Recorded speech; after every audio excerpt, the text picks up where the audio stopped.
فرماتے ہیں کہ میں نا مزدور لینے گیا، بغداد کے چوک میں مزدور بیٹھے ہوتے تھے، تو میری ان مزدوروں میں سے ایک نوجوان بچے پہ نظر پڑی۔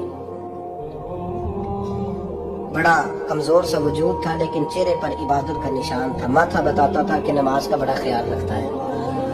میں اس کے قریب گیا، چہرے بھی بڑا کچھ بتاتے ہیں نا، چہروں میں بھی بڑی رانائی ہوتی ہے۔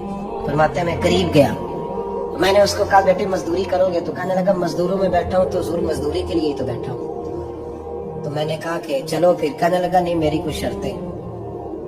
میں نے کہا بتاؤ؟ کہنے لگا پہلی شرط یہ ہے کہ لوگ 4 دینار دیہاڑی لیتے ہیں، میں 3 دینار لوں گا۔ میں نے کہا یار میں تو بڑی بہترین ہے، باقی بھی اس طرح کی رکھ لے۔ اس نے کہا حضور دوسری شرط یہ ہے کہ میں آپ کی مکمل بات مانوں گا لیکن جب اذان ہو جائے گی پھر آپ کی نہیں سنوں گا۔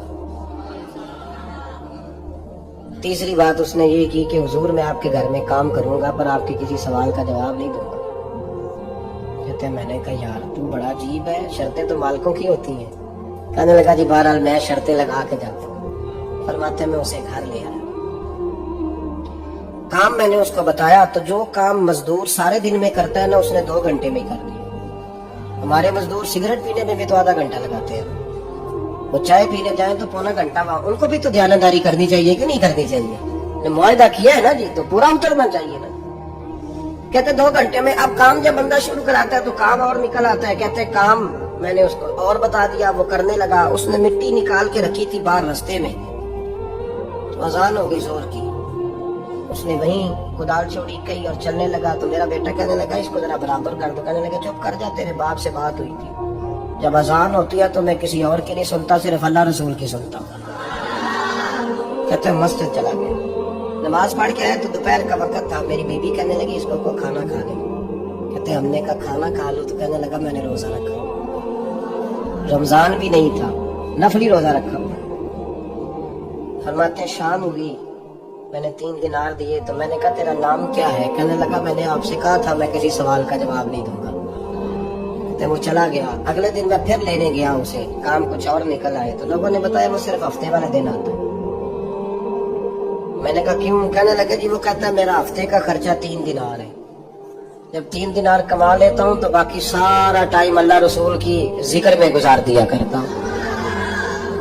فرماتے ہیں عجیب۔ اگلے ہفتے میں پھر لینے گیا، میں نے پورا ہفتہ انتظار کیا کہ کام اسی سے کرانا ہے۔ میں جب گیا تو میں نے کہا چلو، کہنے لگا میری شرطیں یاد ہے نا؟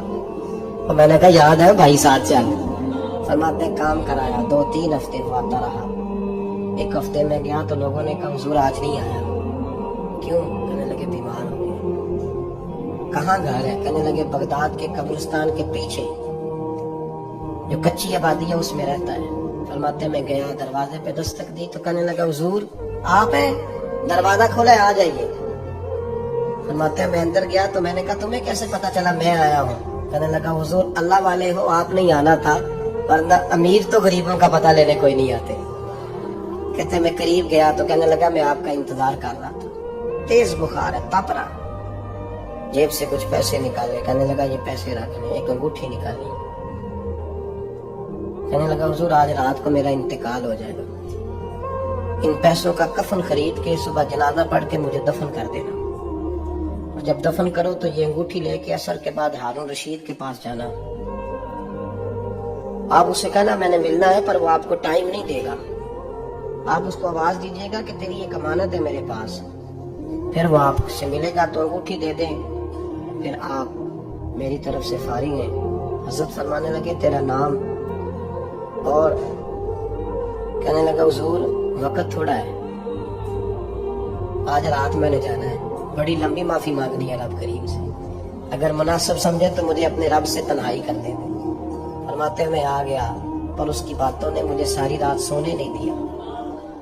فرماتے صبح بڑی مشکل سے سورج نکلا، میں گیا دروازے پہ ہاتھ رکھا تو دروازہ کھلا ہوا تھا، اندر داخل ہوا تو خوشبوئیں میرا استقبال کر رہی تھی۔ جب چہرے سے کپڑا ہٹایا تو اس کا تو انتقال